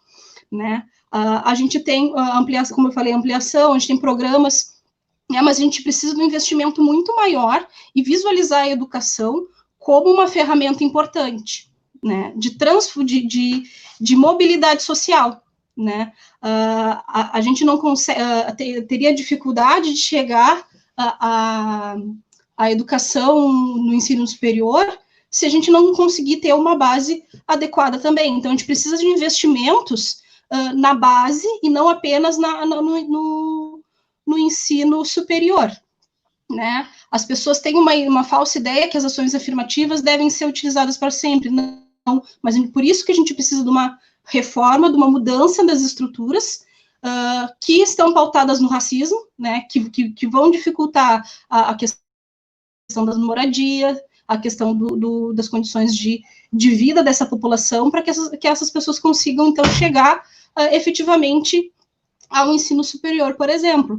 Então, as ações afirmativas são importantes, mas elas sozinhas não vão dar conta. Né? Elas são para um período. A gente precisa que se tenha os investimentos desde a base para que esses alunos consigam, então, chegar na universidade, não apenas chegar, como o professor também já abordou, a gente precisa pensar muito na permanência e no êxito desses alunos dentro da universidade. Eu acho interessante essa pergunta, se eu não estou enganado é Pedro, o nome da pessoa que perguntou. Eu acho interessante essa pergunta porque ela tem me parece um indicativo de que a sociedade brasileira precisa compreender o papel da educação, né? A função que a educação tem no processo civilizatório. Então, mais do que garantir o ingresso, é pensar que nós precisamos de um projeto para a educação. de um projeto de educação inclusiva, de um projeto de educação plural e não elitista, porque os nossos projetos educacionais eles são extremamente elitistas, né? Bom, a professora Marina está na universidade e não me deixa mentir, né? As nossas universidades são os locos da elite brasileira, principalmente a universidade pública. Né? Por mais que tenhamos tido políticas de acesso para as populações menos favorecidas, ainda há garantia em algumas áreas, em alguns cursos, de que essas áreas, esses cursos, sejam extremamente elitizados. Então, a primeira questão, me parece importante pensar é: a educação tem que ser reconhecida e lida pela sociedade brasileira como o projeto político mais importante dessa sociedade. Mais importante, inclusive, que a economia, certo? Porque se nós não tivermos um corpo social bem formado, muito provavelmente nós vamos reproduzir essa desigualdade que nós temos hoje daqui a 50 ou 100 anos. Tá? E aí eu quero chamar a atenção para um fenômeno que acontece em 2016 e que para mim é significativo, a PEC 95. A PEC 95 congela investimentos em políticas educacionais por 20 anos. O resultado está aí, gente. O resultado está aí, não tem medicação para sedar as pessoas, para fazer intubação. Né? Nós não temos, em algumas instituições de educação, o mínimo, o básico para que as crianças consigam estudar, muito menos online. Né? O resultado, e vejam bem, passaram-se 4 anos da PEC 95, nós ainda temos mais 16. Né? Então, enquanto essa PEC não for revogada, o projeto educacional que sustenta, né, a organização e a dinâmica da educação no Brasil é um projeto extremamente elitista. Né? Até ontem, eu acho que até hoje, desde o início do governo Bolsonaro, não houve um ministro da educação. Nós não tivemos ministro da educação. Né? As pessoas que foram levadas para trabalhar lá são ideólogos, né, que se fundamentam em uma determinada linha que se diz filosófica, né, que é o chamado olavismo. Então, isso é absurdo. Como que uma sociedade se quer se pensar desenvolvida se ela não consegue reconhecer o básico de que a educação é o principal pilar que vai sustentar um modelo de civilidade que nós vínhamos? Nós tínhamos um pequeno avanço, sob a minha leitura, um pequeno avanço até 2015, pequeno mesmo, porque eu queria que fossem ações muito mais radicais, mas a partir desse retrocesso, o que nós percebemos hoje é que vamos demorar muito tempo para ter um projeto de educação que faça com que as pessoas entendam que o acesso gratuito, público e universal para todos seja uma garantia constitucional e seja cumprido de fato. Enquanto isso, nós teremos processos seletivos que são excludentes, nós teremos escolas que fazem o estudante se sentir mal, né, e universidades que fazem o estudante se sentir mal e não vão permanecer ali por N motivos.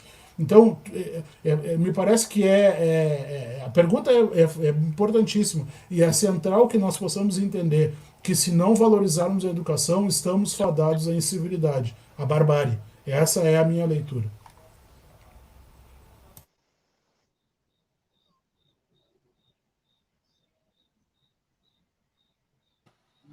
Como fortalecer os alunos negros mostrando suas potencialidades e força em meio às instituições de ensino predominantemente brancas? Boa pergunta. Acredito que o racismo estrutural ele leva a gente, primeiro, né, o projeto dele visa que a gente já seja menosprezado, né, a nossa inferiorização.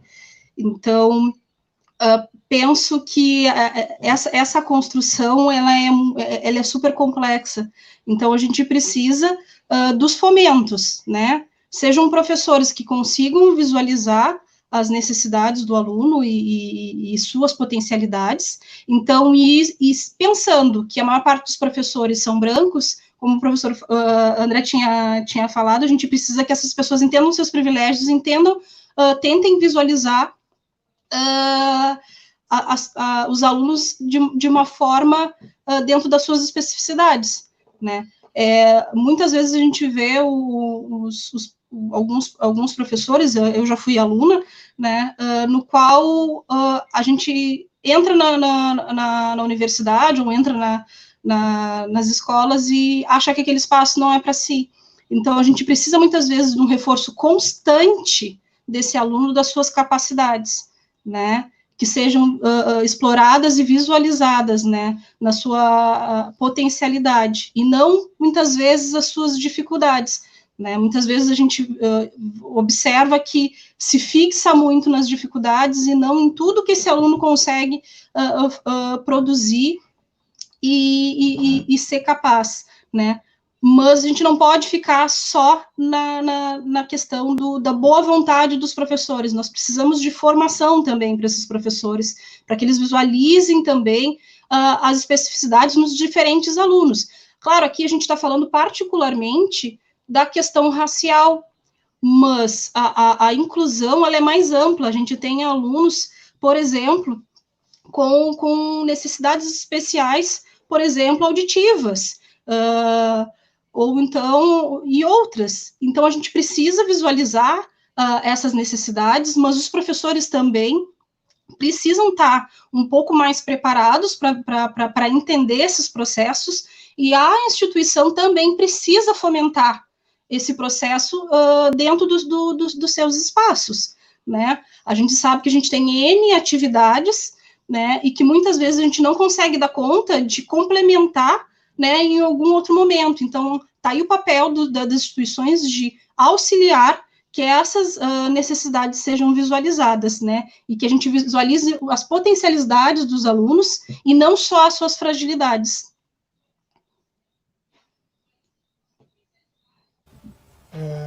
Eu penso que fortalecer a autoestima dos estudantes negros é um exercício muito difícil, né? Porque, em geral, esse estudante, quando chega para trabalhar conosco, ele já tem alguma trajetória de vida, e a sua trajetória de vida é sempre a trajetória da desigualdade, é sempre a trajetória da diminuição, né? Então, é um exercício constante de fazer as pessoas entenderem que elas têm potencial e que elas devem permanecer na instituição, mesmo com todas as dificuldades. Né? Eu penso que um recurso que as instituições têm hoje em relação aos estudantes negros é lançar mão dos NEABs, né? Fazer com que os NEABs sejam mais valorizados, permitam esse recurso de formação, mas permitam que, quando falo NEAB, Núcleo de Estudos Afro-Brasileiros e Indígenas, né? Que existe inclusive uma determinação, uma orientação legal para que sejam instituídos em todas as instituições públicas federais de ensino, sejam as universidades, sejam os institutos federais.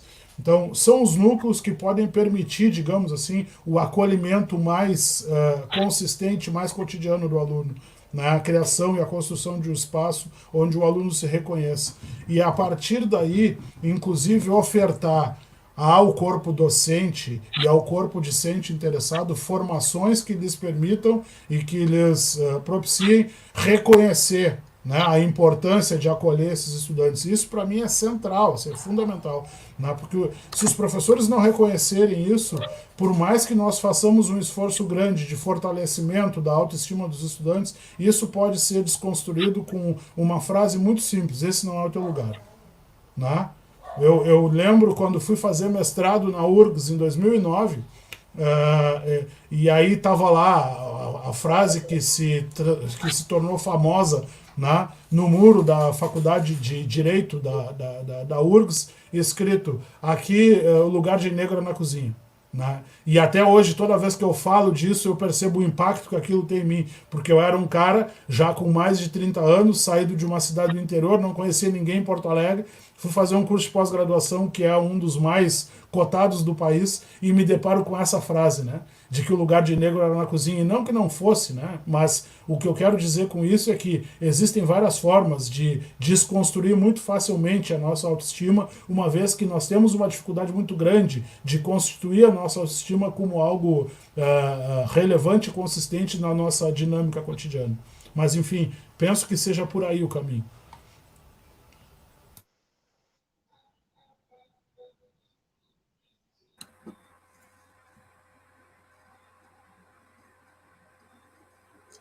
O programa de pós-graduação da enfermagem oferece algum tipo de acolhimento, preparo para acesso de pessoas negras, para além das cotas, já que muitas vezes o acesso se vale de processos excludentes? Só deixa a pergunta para não poder ler.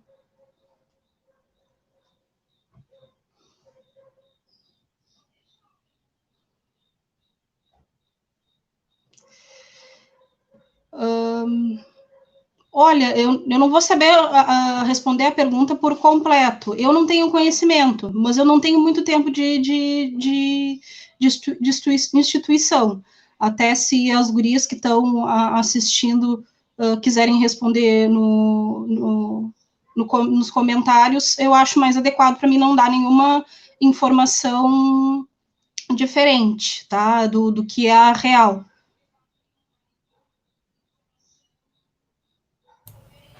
Eu não sei da enfermagem, tá? A UFRJ, alguns cursos da UFBA de pós-graduação, alguns cursos da Federal de São Paulo tem cursos preparatórios para o ingresso de cotistas, né? Mas essa é uma preocupação muito, me parece, particular dos professores e do corpo docente, né, em ter e oferecer condições para que haja disputa em um nível minimamente igual, né? Porque o que acaba acontecendo? A pós-graduação ela valoriza o mérito que se traduz em um documento chamado currículo Lattes, certo? Então, fora disso, em geral, se tem muita dificuldade para fazer esse trânsito acadêmico. E por isso a necessidade de políticas de cotas também na pós-graduação.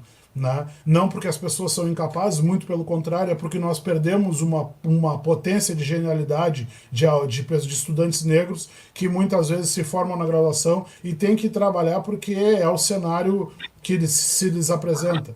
Né? Então, ter políticas públicas e ter a possibilidade de ingresso diferenciado é uma garantia de que essas pessoas vão conseguir explorar o melhor de si e extrair o melhor de si.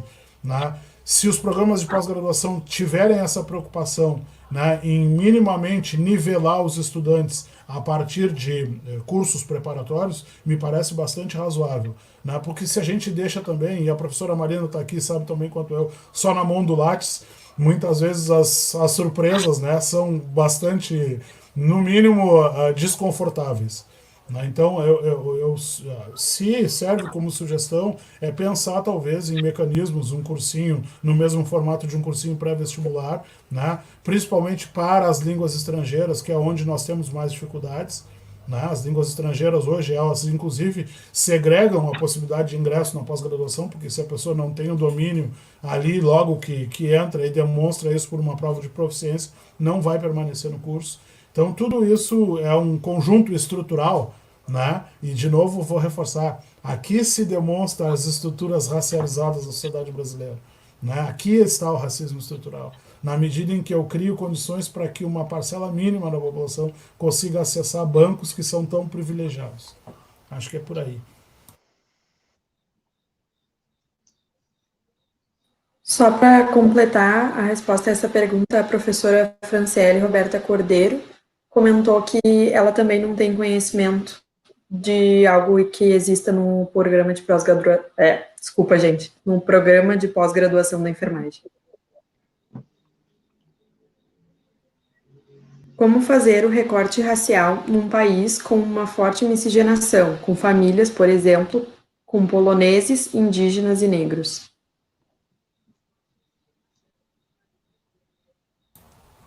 Bom, mestiçagem e miscigenação na sociedade brasileira são parte de um projeto de Estado. Né?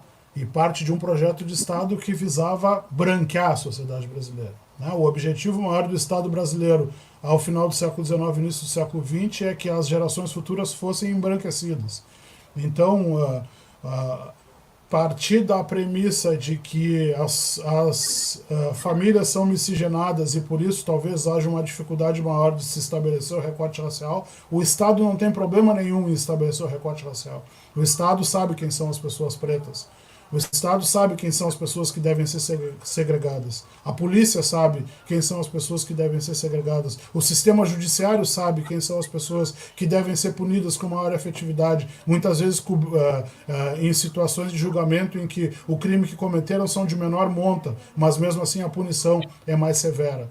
Então, e da mesma forma, a construção da categoria pardo, né, ela vem nesse sentido. A construção da categoria pardo, ela rompe com a constituição identitária que havia no Brasil ao final dos anos 60, porque essa categoria surge de forma evidente no censo de 1970, que foi organizado pelos governos militares, e aqui a categoria pardo surge justamente para desmobilizar os afrodescendentes desse país, as pessoas que têm a sua ancestralidade negra, independente da cor da sua pele, certo? Porque esse é um problema importante para a gente pensar. Se hoje nós temos nas instituições de ensino comissões que aferem a autodeclaração de pessoas que se dizem negras, é justamente para garantir que aqueles que são sujeitos de direito ocupem as vagas que são destinadas a ele. Né? Porque a cor da pele nos marca, como diria Horaci Nogueira, é ela que vai nos dizer qual é o tipo de trânsito que nós vamos ter dentro das instituições. Então, a ideologia da mestiçagem, da miscigenação, que acaba incorporada no conceito de democracia racial, ela serve justamente para construir esse tipo de confusão. Né? E o Sérgio Camargo disse antes de ontem, a propósito da entrevista do professor Silvio Almeida no programa Roda Viva, que apenas 9% da população brasileira se auto-identifica enquanto preta.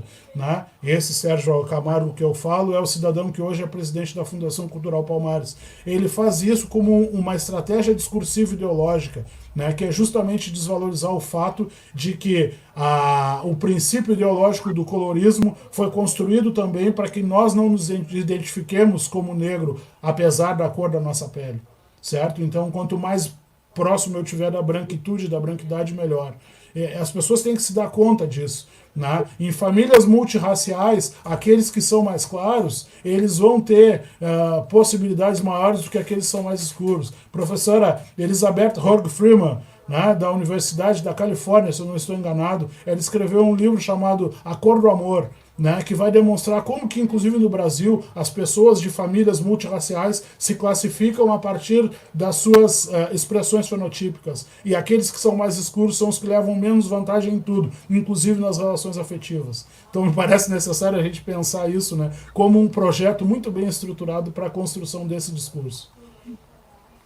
Eu penso que a questão, só completando, né, a questão da miscigenação, concordo plenamente com o professor André, né, isso é um projeto social que vem há muitos séculos sendo desenvolvido, né, e que realmente a gente precisa pensar.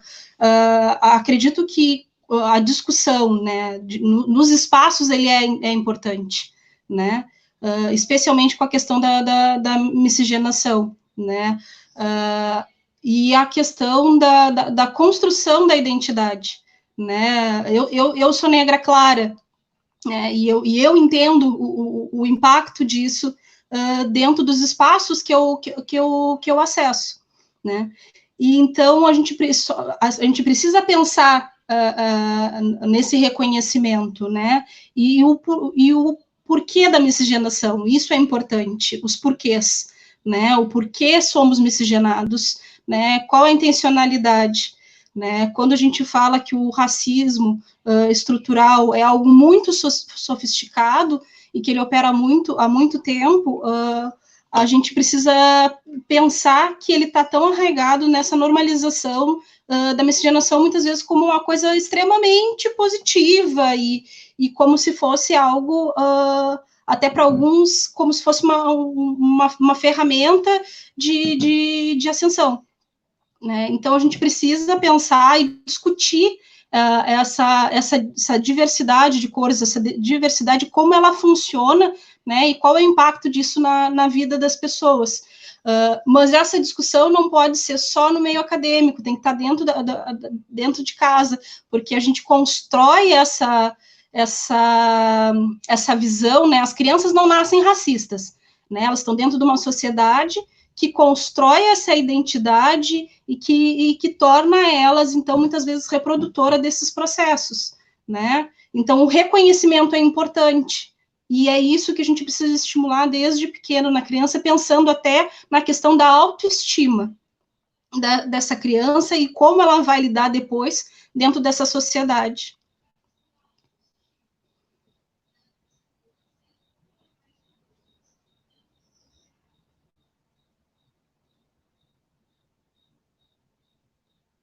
Gostaria que falassem um pouco sobre a importância da representatividade, pois eu, como acadêmica de enfermagem, conheço poucos professores e enfermeiros negros.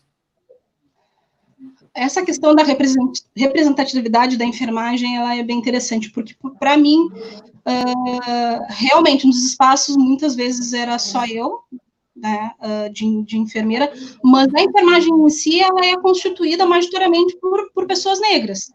Muitas vezes ela não vai estar num espaço de poder, de chefia. Mas se a gente observar, grande parte da massa da enfermagem, ela é negra, sim, né?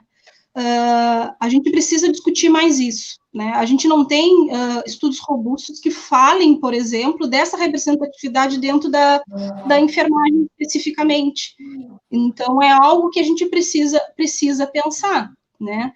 Mas o exercício do cuidado, ele sempre foi feito por pessoas negras. Se a gente parar para pensar, desde o período da escravidão, quem cuidava eram pessoas negras, né? Então, a enfermagem, como uma ciência do cuidado, foi sempre exercida por pessoas negras. A diferença é que, muitas vezes, elas não estão nos espaços formais e não têm a formação da enfermagem. Mas, se a gente observar, as pessoas que cuidam, muitas vezes são pessoas negras, sim, e a gente precisa exatamente dessa mobilidade social e que essas pessoas consigam, então, estar nos espaços de formação. Se observar, muitas vezes, cuidadores, a grande parte dos cuidadores são pessoas negras também.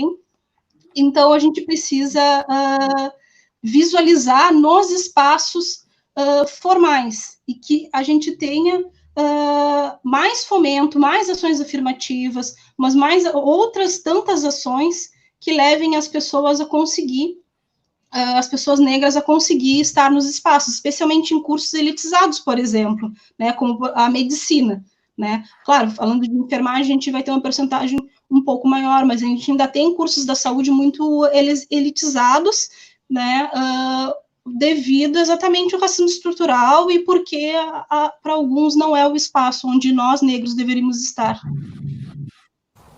Professora Marina, eu preciso encaminhar para finalizar, mas eu, ouvindo a tua fala agora, lembrei de algumas coisas importantes. Eu tenho um irmão que é enfermeiro formado na UFPEL, né, ainda no início dos anos 2000. Eu lembro das falas dele em relação a essa perspectiva, né, de não se enxergar, mas também, por outro lado, eu penso o seguinte, né, o quanto a enfermagem ajuda a incorporar uma dinâmica que é ancestral da população negra, que é a dinâmica do cuidado coletivo. Isso é uma evidência e que as universidades, inclusive, deveriam se apropriar desse conhecimento e desse saber, né, para traduzir novas formas de cuidado. Aí me ocorreu aqui uma outra reflexão. Uma grande intérprete, uma grande sambista brasileira, que era a Dona Ivone Lara, foi enfermeira por quase 40 anos. E ajudou a constituir as principais estratégias de cuidado em saúde mental nesse país. Eu nunca vi uma dissertação de mestrado ou uma tese de doutorado que versasse sobre o nome da Dona Ivone Lara. Então, um pouco disso, dessa desconsideração do conhecimento, e eu concordo contigo, respondendo a Renata, é provável que, olhando para o lado, dentro da faculdade de enfermagem, a gente vai enxergar muito mais pessoas negras do que em outros espaços. O problema todo é quando a gente tem que tomar o poder.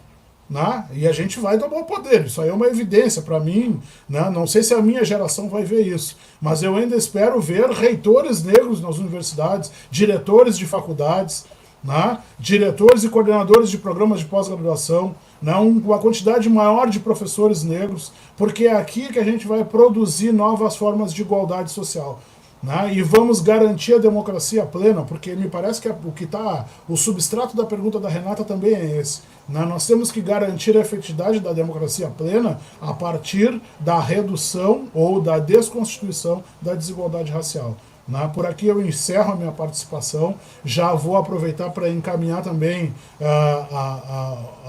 de me despedir de vocês, agradecendo muito ao coletivo IDET Bahia, agradecendo muito a Faculdade de Enfermagem, agradecendo muito ao colegiado, ao DA, perdão, né, da Faculdade de Enfermagem, e me colocar sempre à disposição para poder compor com vocês, seja no mundo virtual ou quando voltarmos a alguma normalidade no mundo físico, né, estratégias que nos permitam perceber uma sociedade mais igual. Eu estou disposto a isso e acho que esse é o nosso objeto maior enquanto docentes, enfim.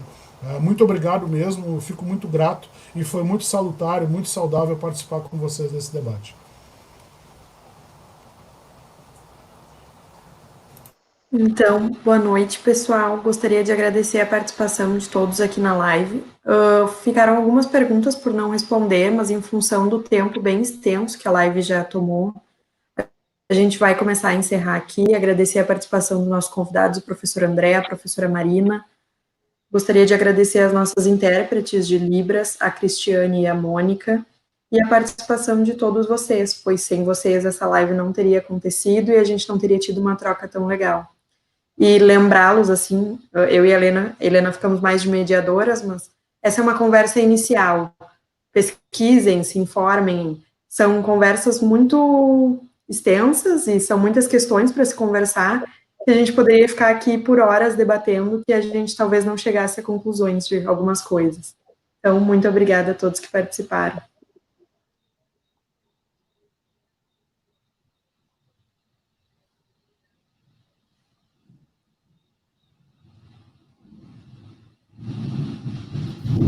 A professora Marina. Se quiser finalizar. Eu gostaria de agradecer, desculpa, estou um pouquinho cansada, gente. Eu gostaria de agradecer a participação de todos, falar o quanto eu estou orgulhosa do coletivo, agradecer a minha companheira de luta, a professora Michele Mandagará, né, que está sempre junto com a gente e que deu o pontapé no coletivo, eu acabei chegando depois, mas que as lutas se somam, né? A luta antirracista, ela ainda vai durar durante muito tempo, mas a gente precisa dos espaços de discussão, a gente precisa falar. Sem conversar, sem discutir, debater, a gente não vai ter avanços.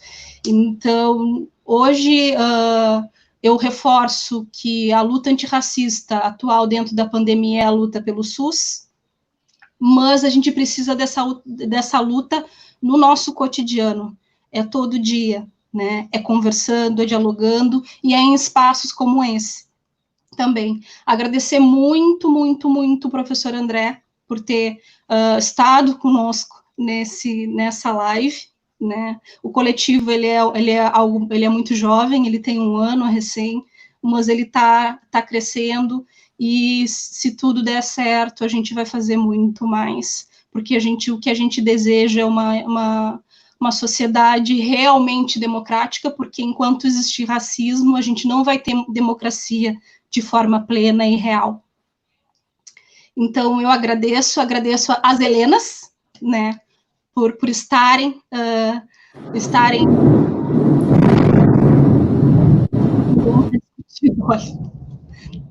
trovão, estarem discutindo, então, esse tema e levantando. Obrigado, coletivo, obrigado, professor André, obrigado, professora Michele Mandagará, por sempre estar com a gente, obrigado à Faculdade de Enfermagem por sempre nos apoiar nessas pautas que são tão necessárias e urgentes que a gente discuta.